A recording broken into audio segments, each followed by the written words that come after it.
Unit 7 Structure, Function and Neo-Functionalism. Contents 7.1 Introduction, 7.2 Criticism of Functionalism, 7.3 The Thesis of Neo-Functionalism, 7.4 Merits and Demerits of Neo-Functionalism. Conclusion. 7.5 Further reading. Learning objectives. After going through this unit, you will be able to explain the major criticism of functionalism that led to the rise or neo-functionalism. Discuss the premises and basic of orientations of neo-functionalism. Critically evaluate the merits and demerits of neo-functionalism. 7.1 Introduction. Without exaggeration, one may say that in the history of social anthropology and sociology, no theory has generated so much of interest, enthusiasm and response as did functionalism. Known by different names such as functionalism, functional approach, structural functional approach, structural functionalism, functional school, etc. Functionalism emerged as some kind of a unified methodology and theory in the 1930s. Earlier, right from the beginning of the 19th century, it was a body of scattered ideas and propositions. Until the 1960s, its reputation was unassailable, as its adherents were scholars of outstanding merit who were known and are still known for various other contributions besides developing it both in terms of theory and method. For example, the famous American functionalist Talcott Parsons is well known for his contribution to family sociology, the school as a social system, role analysis in medical institutions, professions and problems of the blacks, evolutionism, etc. Similarly, Robert Merton's contribution to social structure and anomy, deviance and conformity, dysfunctions of bureaucracy, sociology of science, survey methods, role set, etc. will always be referred. During this period from the 1930s to the 1960s, when functional approach was virtually unchallenged in the United States of America and the other parts of the world, some of its criticisms were undoubtedly surfacing. For instance, the British social anthropologist Sir E. Evans Pritchard rejected the idea of social anthropology as a science held by the protagonist of the structural functional approach, A.R. Radcliffe Brown, and viewed it rather than as a comparative history. Although Evan Pritchard began as a functionalist, he transformed into a humanist. Sir Edmund R. Leach also started his career in social anthropology as a functionalist. He then moved to the processual analysis, that is, looking at society as a process in time, as it is evident from his 1954 book on political systems. Later, under the influence of Claude Lévi-Strauss, he became a structuralist and came to be known as neo-structuralist. Cooper, 1973. His 1961 publication of Rethinking Anthropology offered a challenge to structural functionalism. In spite of this criticism, functionalism continued to survive with glory. But the end of the 1960s and the beginning of the 1970s, the criticism of functional theory increased manifold. Parsons' attempts to merge theories based on action with those based on structures were unconvincing to many critics. The rehabilitation of Marxian approach in sociology and the successful emergence of the conflict theory was a big blow to functionalism. Several new theories and approaches, each trying to bring in the aspects that functionalism had ignored, became the focal points. It seems clear to many critics that sociology had entered a post-functional, a post-Parsonian phase in its development. Gradually, after a belief hiatus during the 1980s, there was a revival of interest in Parsons' work. Some call it a phase of rediscovery of Parsons. Initially, it had little to do with structural functionalism, but with Parsons' ability to synthesize the work of the classical thinkers such as Emile Durkheim, Max Weber, Wilfredo Pareto, to explore a theory of social action in his The Structure of Social Action 1937, which he ably used to advance fields like economy and society, family and industrialization, etc. Following this was a resurgence of interest in Parsons' functionalism, first in Germany and then America.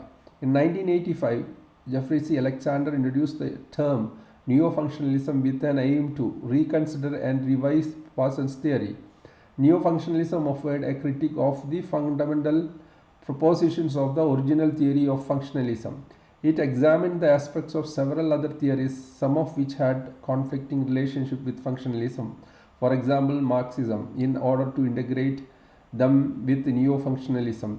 Because of this, neo-functionalism does not manifest itself in one single theory, rather as several variants put together under the same rubric.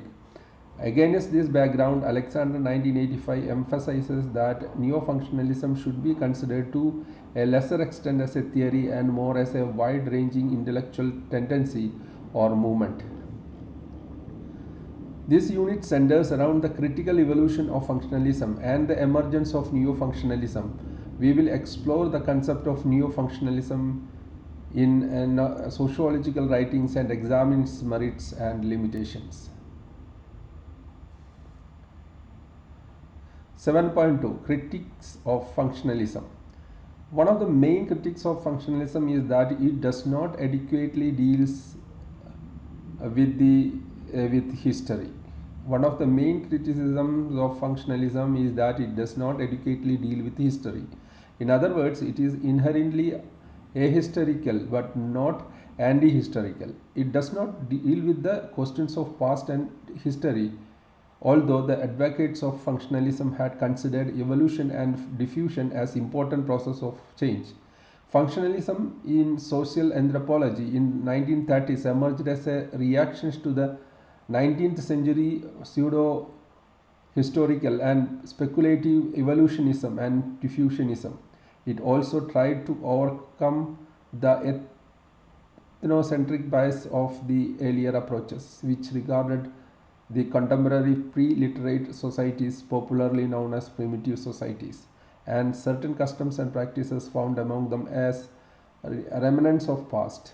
Edward Tylor unhesitatingly regarded the contemporary primitives as social fossils and survivals of the past, assuming that their study would guide us to an understanding of the cultural traits of the societies of prehistoric times. This would help us in reconstructing the history of humankind. Closely related with this is another criticism of functionalism. It does not effectively deal with the contemporary process of social change.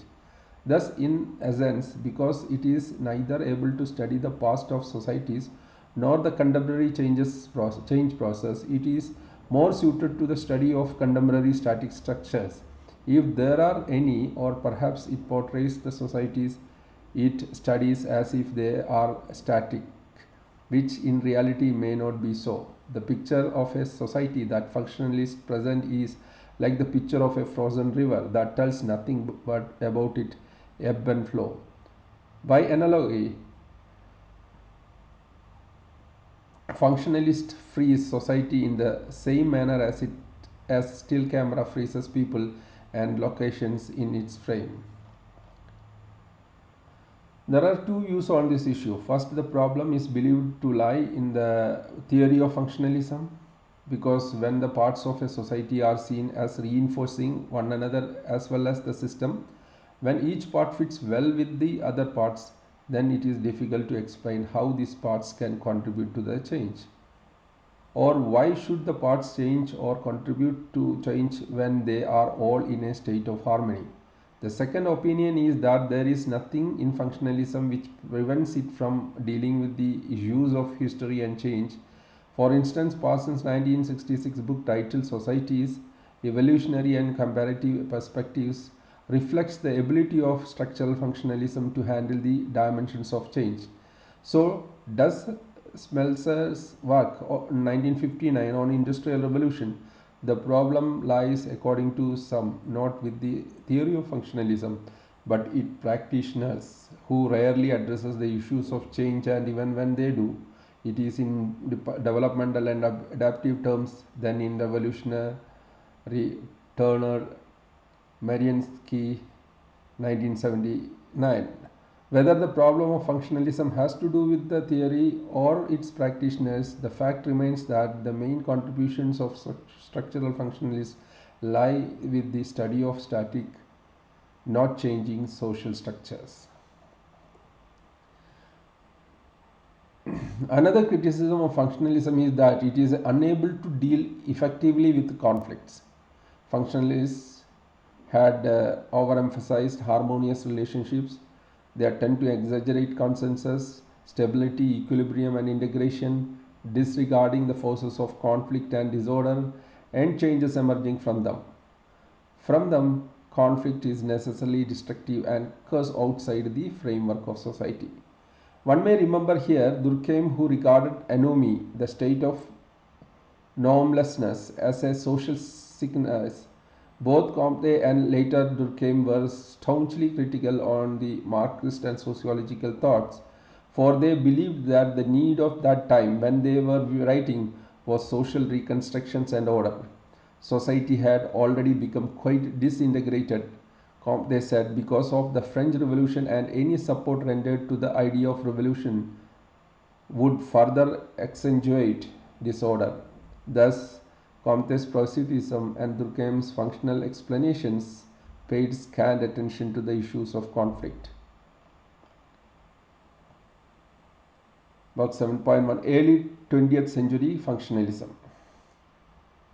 The early 20th century anthropological functionalism certainly inherits the legacy of the past, the theory of social order, but there was another reason why it is constantly ignored, the aspect of conflicts and change. It is received its empirical substantiations not from philosophical premises, as it did in case of Comte, or from secondary data, as was in the case of Durkheim, but from first-hand observation-based studies of simple societies, like that of Andamanese or Trobriand Islanders. The societies the anthropologists studied were largely cut off from the outside world. By comparison to other societies of the world, a higher degree of normative consensus prevailed among them because they were largely homogeneous. They had by and large one culture. Social sanctions were undisputed among them. Contra-normative actions were negligible. Conformity to rules and traditions was higher and valued, and relatively speaking, the extent and magnitude of change was definitely less. It, however, did not mean that they were changeless, but they were changing slowly and in snail's speed. In the words of Robert Redford, these societies were past oriented in comparison to modern societies, which were future oriented. The past oriented societies were proud of their tradition, which for them was sacrosanct. They wanted to keep it intact, and therefore any attempt to assail it was strongly dealt with. The future oriented societies were not satisfied with their lot. They looked forward to changing their lifestyles, technology, and norms and values. Since the substantiation of anthropological functionalism came from the empirical study of past oriented, technologically simpler, pre-literate, and non civilized societies, it was obvious that the characteristic of these societies would find their conspicuous presence in the theory. Conspicuous presence in the theory. Because functionalism did not deal with the issues of conflict, disorder, and change. Many critics note that it was a conservative bias. In his critical assessment of functionalism, Gardner says that for Parsons, one of the leading functionalists, a partially filled glass is half full rather than half empty.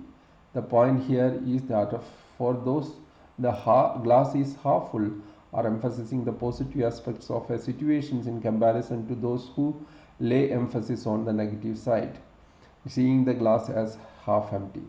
The conservative bias in functionalism is not only because of what it ignores history, change, conflict, disorder, but also want it to emphasize society here and now, norms and values, consensus, order. Functionalists are overwhelmingly preoccupied with the normative order of society. The individual in functionalism is devoid of dynamism and creativity. He is simply a product of society and it forces constrain him at every juncture. The opposite view is that it is the individual who in fact initiate change in society. Individuals as much as use the system as the system uses them. Those who describes those who subscribe to the interactional approach argue that functionalism has failed to conceptualize adequately the complex nature of actors and the process of interaction. One of the reasons of why functionalism ignored the role of the individual in society was that it was solely interested in explaining the survival of society. It was interested in the collectively and not the individual. And even when it was interested in the individual, as it was the case of Malinowski, it was only till the point of the satisfaction of its biological need. It was not to look at and analyze the attitudes and the sentimentals of the individual and the role these psychic dimensions play in initiating social changes. The functional search for order led them to lend justifications to the existing norms and values, ideological and hierarchical structures, institutions, and rulers of power distribution prevalent in society. They did not realize, as Marxists had done, that the normative system in a society was a creation of the ruling elite, and there may be several opposing forces to it. By looking for order, they in fact were justifying the system, the established order, and thus were helping in the maintenance of status quo. Functionalism was changed for supporting the dominant elite and the system as it was.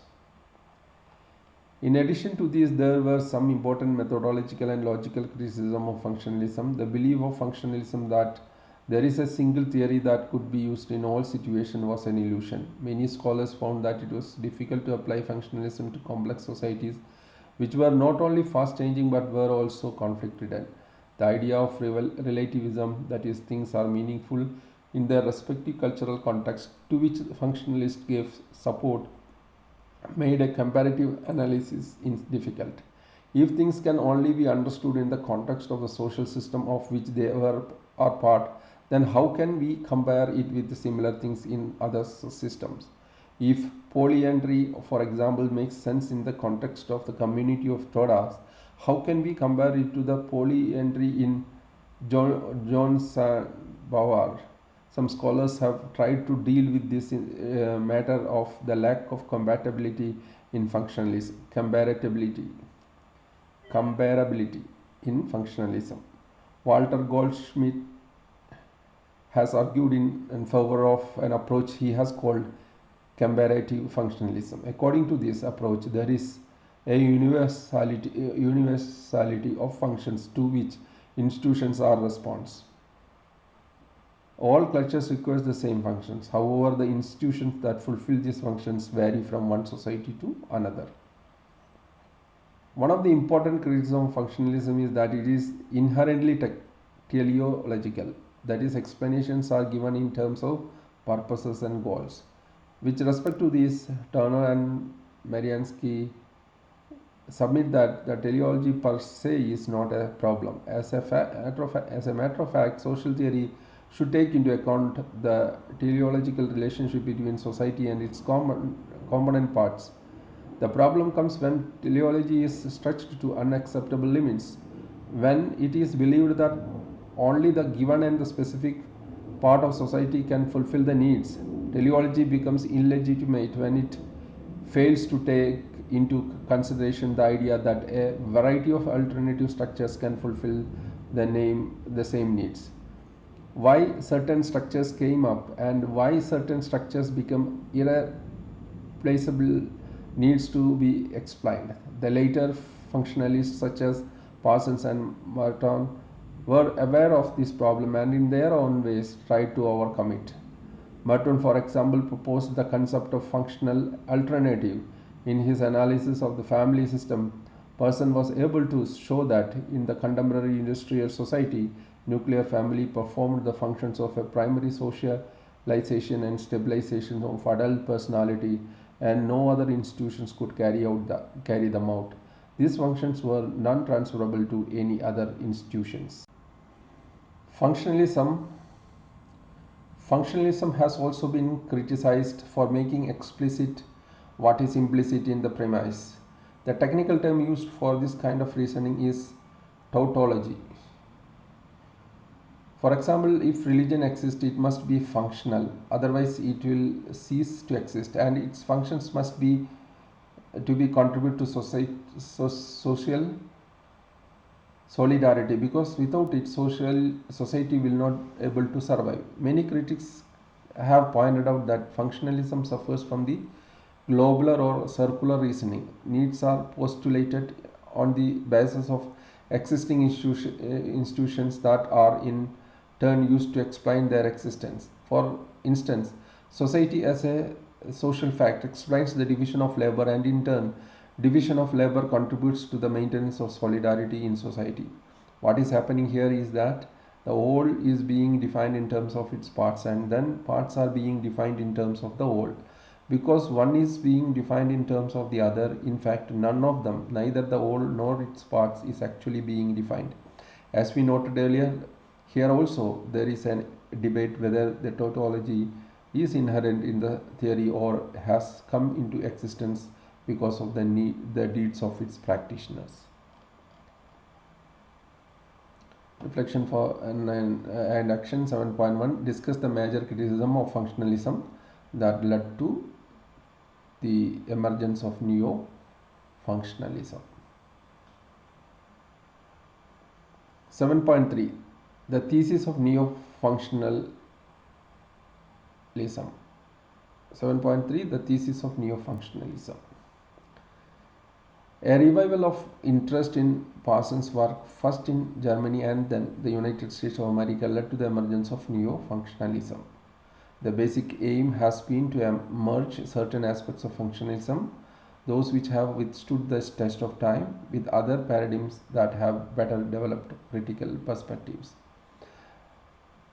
The aim has been to build a hybrid that combines the strong points of the other perspectives so that one can deal with the so-called opposite issues such as consensus, conflict, equilibrium and change, collectivity and individual in a balanced manner. A revival in Germany. Those associates with the neo-functionalism in Germany are Niklas Luhmann and Juger Habermas, who initially collaborated on a theory of social engineering in modern society but later worked separately. Although formally trained in law, Luhmann has been a student of sociology and in 1960s spent a year at Harvard where he had a chance to be in contact with Parsons. He developed a sociological approach that combined certain aspects for Parsons' structural functionalism with general system theory. He also introduced in its concept from cognitive biology and cybernetics. However, he disagreed with Parsons about the options available to individual as a concrete human being.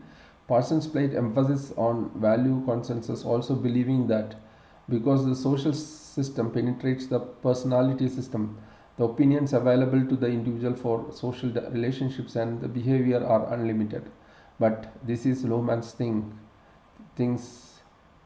not simply correct. He moves the individual out of the social system into the society, what may be termed as the societal environment, which is far more complex and less restrictive.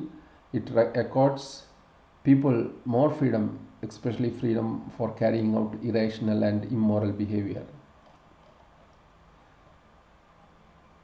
Abrahamson says that if Luhmann moved from Parsons and then discovered the problems with the concept of value consensus, Habermas moved towards Parsons. Habermas' early writings were strongly critical of Parsons, but later he accorded a place to cultural, social, and personality system in his theory. His conceptualizations of the relationship between these systems was quite consistent with Parsons' view. He also gave place to Parsons' concept of self-regulating system, which comes into existence when societies become complex as a consequence of which structural systems are separated from life world, that is the intersubjective realm for experiencing and communicating about culture, society, and personality. Revival in the United States of America. The main spokesperson of neo-functionalism in America are Jeffrey Alexander and Paul Colombi.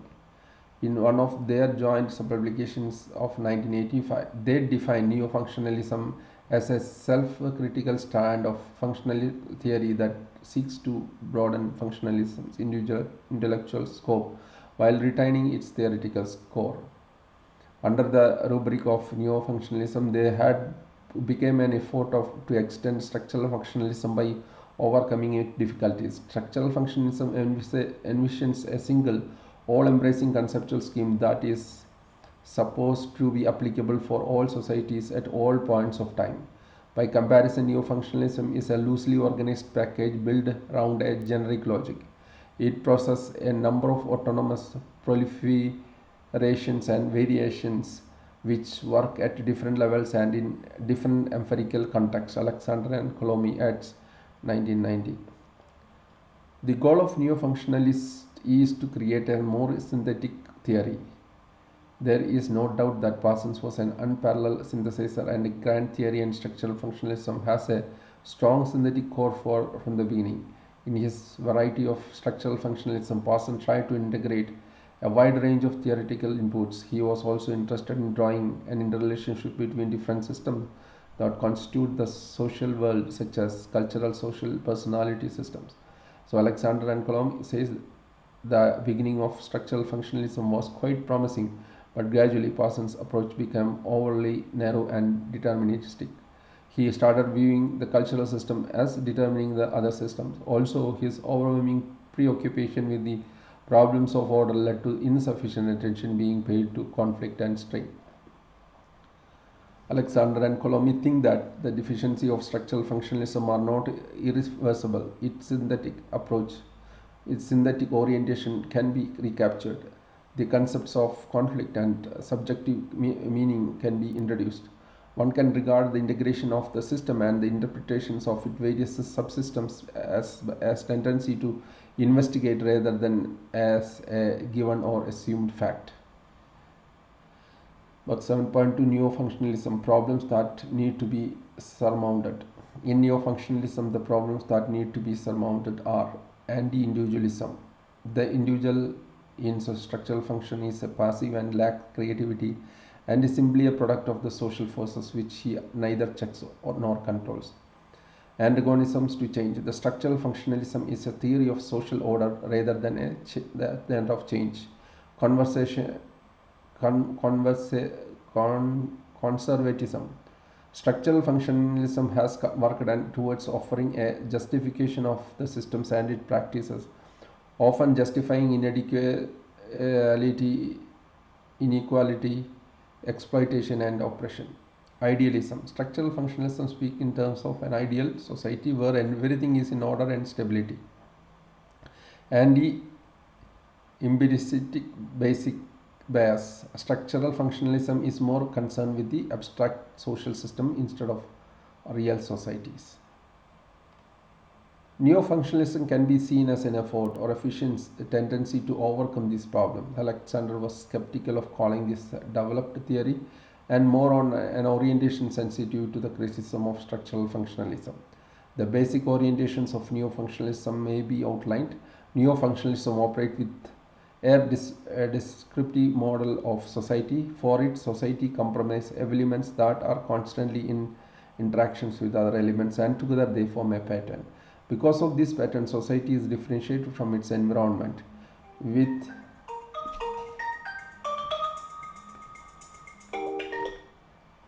which it has its ceaseless interaction. Parts of a system are symbiotically connected, one contributing to the other. However, there is no overarching force that determines their interaction. Neo-functionalism rejects any monocausal determinism. It is open-ended and pluralistic.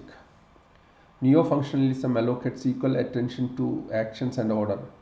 According to Alexander, these concepts constitute the two presuppositions of sociological debate.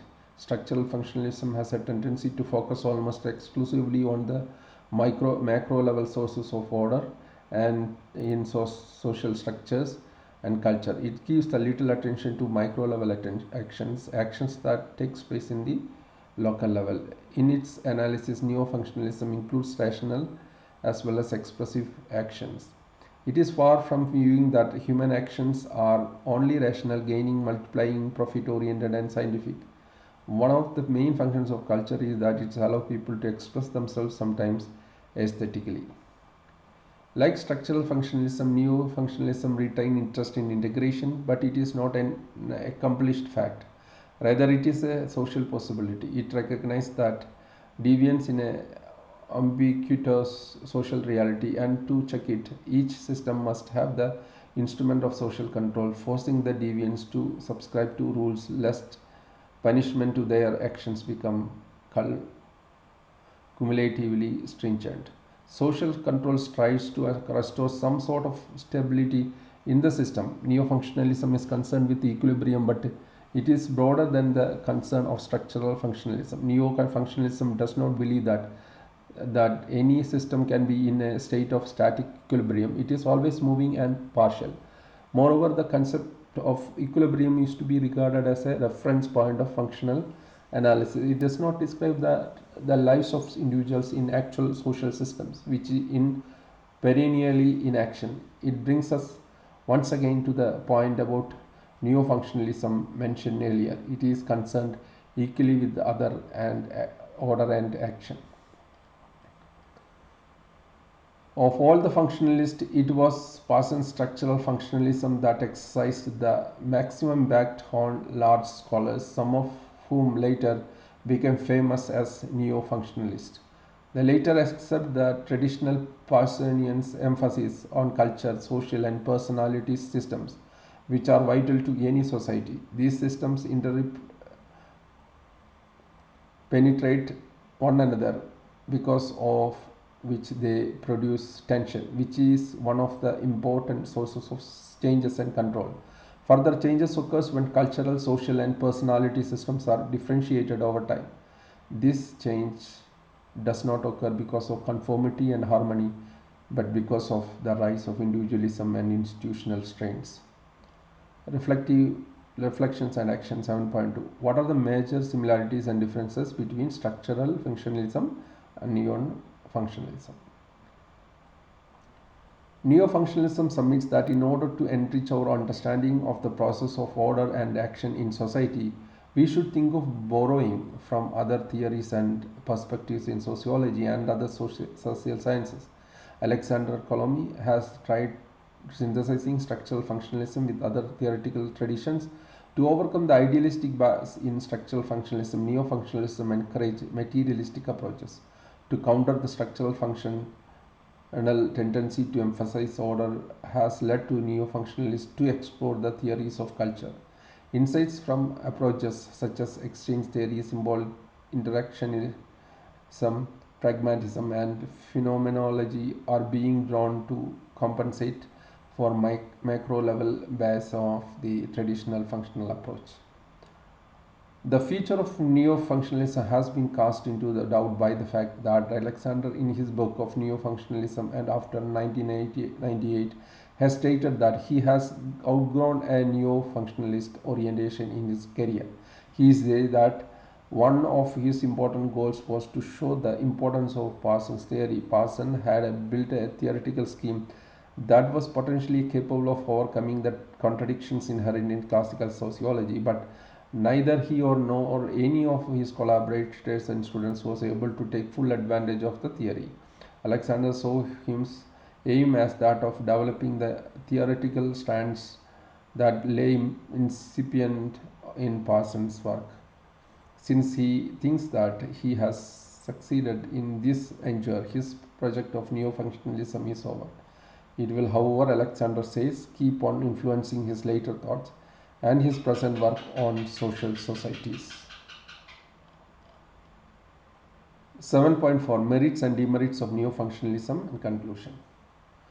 Although some of the traits of what has come to be called neo-functionalism are found in the German interest in Parsons' work, this theoretical tendency is principally associated with an American sociologist, Jeffrey C. Alexander, and later his younger collaborator Paul Colomé. A restricted use of the term neo-functionalism is also found in ecological studies, where it basically means assigning primary importance to techno-environmental forces in an analysis of the process of cultural adaptation. Alexander does not seem to be happy with the use of the term neo-functionalism. He also thinks that the functionalism was not really an appropriate term to describe Parsons' approach. Parsons himself tried to discard the term structural functionalism for his approach, but he knew that it would continue to be used from his sociology. Some of his associates prefer to call his theory action theory. Alexander 1985 also think that notwithstanding the inappropriateness of the term functionalism, Parsons' sociology will be known in future by his name. Thus, not much will be gained by discarding the term. Rather one should cling to it and redefine it. Instead of being a unified theory, neo-functionalism is a tendency characteristic by the following propositions. 1.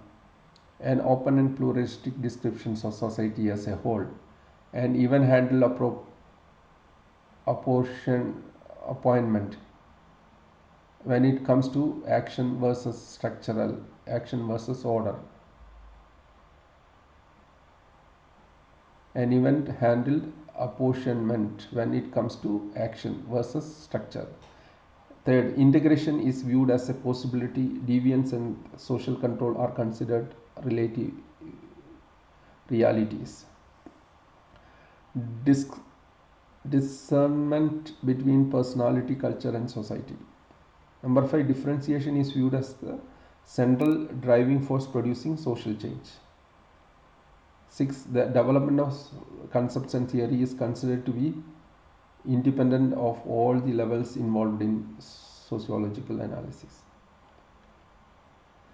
There have been marked variation in the responses to the efforts of Alexander and others to revive functionalism. Some have found Alexander's count the functional tradition as extremely vague. They also question the purported continuity between functionalism and neo-functionalism, because neo-functionalism seems to include everything functionalism has been criticized as lacking. There are limits to the length to which any theoretical perspectives can go in accommodating incompatible notions and yet retain its name and lineage. For some critics, the changes included in structural functionalism are more cosmetic than real. Neo-functionalism is still imbued with the features that distinguish functionalism. For instance, the view that the societies can be studied objectively continued to predominate. Individuals are still regarded as reactors to the system rather than dynamic and creative actors. Conflict is considered but remain at a secondary place in the theory.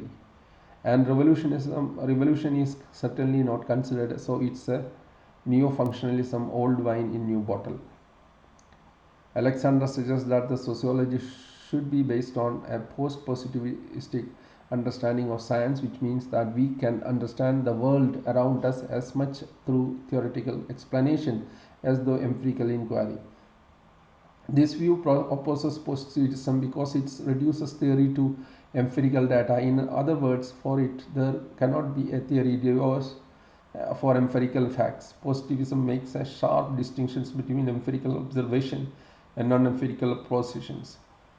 The latter constitutes the realm of philosophy and the metaphysics, thus deserving no place in empirical science. Post-positivism submits that a theory can be discussed, examined, verified, and elaborated with reference to other theories rather than empirical research. In other words, the referent of a theory might be another theory rather than an inessable in fact. Theories are viewed as if they are represent the empirical observation. Alexander is critically of empirically based inferences in social sciences. One of the fundamental differences between social sciences and natural sciences is that the theoretical perspectives always permeate every work that social scientists do. Sociologically, sociological theory therefore can be scientifically significant irrespective of its ability and capacity to explain empirical observations. In future, Alexander thinks there will be a grand theory built on the premises of post-positivism. This theory will be multidimensional and with respect to various polarities in classical sociological theory such as macro, order, conflict, equilibrium, stability, structure, agency, etc. But even after its hybridization, drawing upon different theoretical perspective, neo-functionalism will not be a distinct paradigms, much less a grand theory. In other words, skepticism prevails about the future of the neo-functionalism.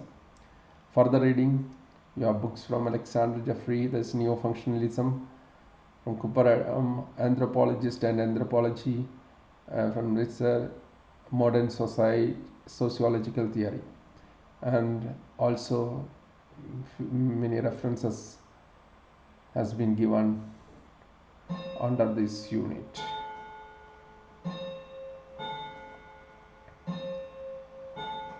Thank you for your patient listening and watching this reading. Thank you very much.